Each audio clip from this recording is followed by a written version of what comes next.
एक छोटा सा मोहल्ले का बाजार जिसमें कई दुकानें हैं। बीच में एक मिठाई की दुकान है जिसमें गुलाब जामुन, रसगुल्ले, जलेबी और पेड़े रखे हैं। मिठाइयों की मीठी खुशबू हर तरफ फैली हुई है।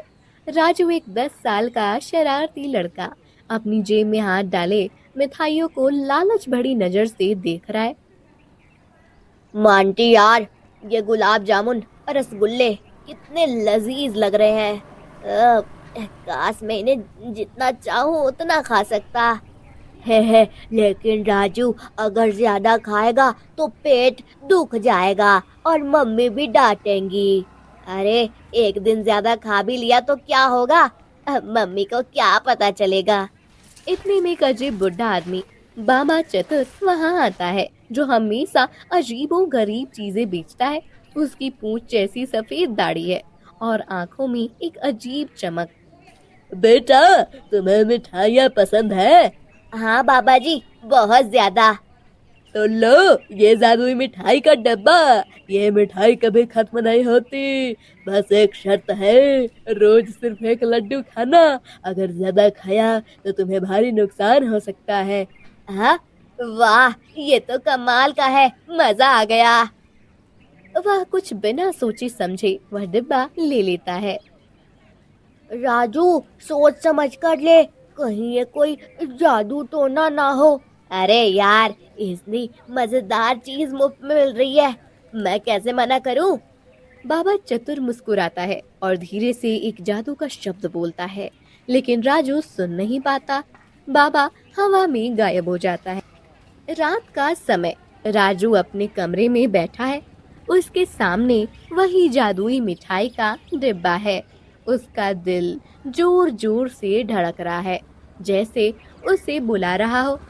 एक लड्डू तो बाबा जी ने अलाउड किया है, तो चलो खा ही लेता हूँ। राजू एक लड्डू उठाता है और मुंह में डाल लेता है। उसका स्वाद स्वर्ग जैसा लगता है, जैसे उसने कभी ऐसा लड्डू खाया ही ना हो। वाह, ऐसा लड्डू तो मैंने कभी नहीं खाया। एक और ले लेता हूँ। बाबा जी को कैसे पता चलेगा? वह एक और लड्डू खाता है, फिर एक और फिर एक और।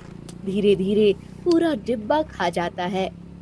अरे, ये क्या, लड्डू तो खत्म हो गए। बाबा जी ने तो कहा था कि ये कभी खत्म नहीं होते। अचानक डिब्बा जोर से चमकने लगता है और एक तेज आवाज आती है। राजू चौंक जाता है। लालच बुरी बला है, तुमने निर्देशों का पालन नहीं किया, अब भुगतो। राजू की आंखें गोल गोल घूमने लगती हैं। उसका शरीर तेज चमकने लगता है और फिर धड़ाम, उसका पेट इतना बड़ा हो जाता है जैसे एक बड़ा गोला हो। आ, ओ, मेरा पेट, ये क्या हो गया? तभी मोंटी उसके घर आता है और राजू को देखकर जोर से चिल्लाता है। अरे राजू, तेरा पेट इतना बड़ा कैसे हो गया? तू तो एक बड़े गुब्बारे जैसा लग रहा है। राजू गिरने लगता है, लेकिन उसका गोल पेट उसे उठने नहीं दे रहा। मांटी, कुछ करो, बाबा जी से मुझे बचा लो। मोंटी तुरंत बाबा चतुर को ढूंढने निकलता है। मोंटी बाबा चतुर को एक जंगल के पास मिलता है। बाबा जी एक बड़ी किताब पढ़ रहे होते हैं। बाबा जी, बाबा जी, राजू ने ज्यादा मिठाई खा ली और अब उसका पेट बड़ा गुब्बारा बन गया है। मैंने पहले ही कहा था, लालच बुरी बला है, उसको अब सबक सीखना पड़ेगा। बाबा जी अपनी जादुई छड़ी उठाते हैं और एक मंत्र बोलते हैं। राजू वापस सामान्य हो जाता है, लेकिन अब उसका मुंह मिठाई देखते ही बिगड़ने लगता है। अब मुझे मिठाई देखकर ही उल्टी आती है। अब तुझे समझ आया राजू बेटा, हर चीज का एक हिस्सा होता है। ज्यादा लालच करने से सब नुकसान होता है। हाँ बाबा जी, अब मुझसे बहुत बड़ी गलती हो गई।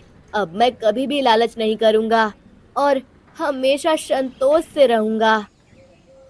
मोंटी और बाबा जी हंसने लगते हैं। राजू की मम्मी भी वहां आकर उसे डांटने लगती है, लेकिन फिर प्यार से गले लगा लेती है। लालच बुरी बला है, हर चीज संतोष के साथ खानी चाहिए। सब मिलकर हंसते हैं और कहानी यहीं पर खत्म हो जाती है।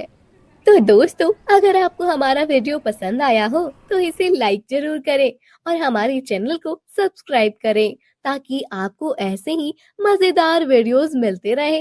बेल आइकन दबाना ना भूलें ताकि कोई अपडेट मिस ना हो। धन्यवाद।